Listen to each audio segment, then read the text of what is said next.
Hua gripped his dominoes tightly as he weighed his options. He was already down 3,000 RMB, but was feeling lucky about this hand. In the back of his mind, he just knew that his underdog luck would prevail. Scanning the rest of the table, he took it all in. In the hazy room just outside of town, he just came to a realization. There were 4 people at the table in total, and all of them were wearing suits except for Hua. Although, he thought, the suits looked like torture as the remaining 3 members of the game were vigorously attempting to cool themselves with handheld fans in the humid shack where they had all gathered 4 hours earlier at sundown. There was the banker, the chief of police, the dealer, and of course, Hua. 4 very different men, all brought together by their love of Pai Gao, although Hua was about to reconsider his love as the other members of the table played their hands. He'd lost again, and now owed 4,000 RMB to the dealer. As he cursed his lucky stars, he felt completely disparaged. Harvest time was over, and he wouldn't be seeing any serious money for months. But at that point, he remembered something the businessman was talking about with the chief of police. He had been paying attention to his domino strategy at the time, and hadn't heard any of their conversation apart from 2 words. "Big money," said the businessman to the chief. "How's this work again?" repeated the chief of police for the 3rd time. "Okay," said the businessman, this time with an obvious tinge of irritation. "You let me run my dredge boats down on the river at night, and don't bother me. And you'll pay me just to ignore you?" "That's how this works," sighed the exasperated businessman. "I just don't understand why you want the sand so badly. Are you building a beach somewhere?" said the chief. "Of course not," scoffed the businessman. "Companies in Shanghai pay top dollar for river sand so they can keep building office towers and apartment buildings."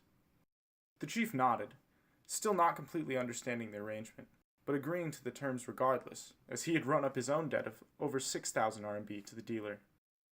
It was the last hand of the night, and the businessman was the first to grab his briefcase and head for the door. "Wait, sir, I have a question," yelled Hua as the businessman crossed the threshold. "You need someone to collect the sand, right? I wouldn't want you to get your suit muddy."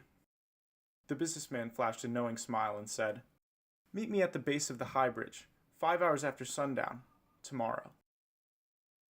As Hua returned to his farm for the night, he felt hopeful for his future. The next day, he arrived at the bridge at the instructed time and met with the businessman. They got into a small riverboat, bare aside from a pump, a hose attached to a stick, and a stack of empty bags. The businessman showed Hua how to operate the pump and instructed him to put the pumped sand into 40-kilogram bags.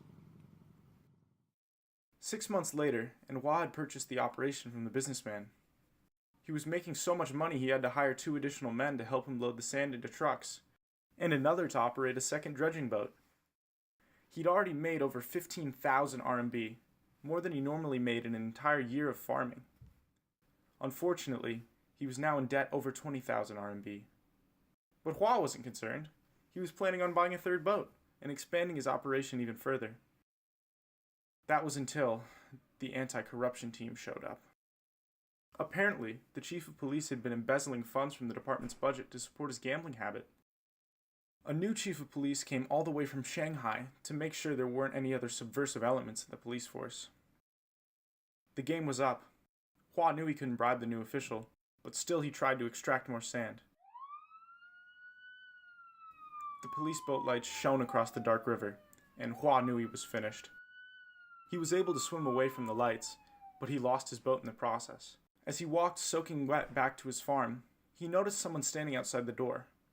But it was dark out, and what he didn't notice was the gun in the dealer's hand.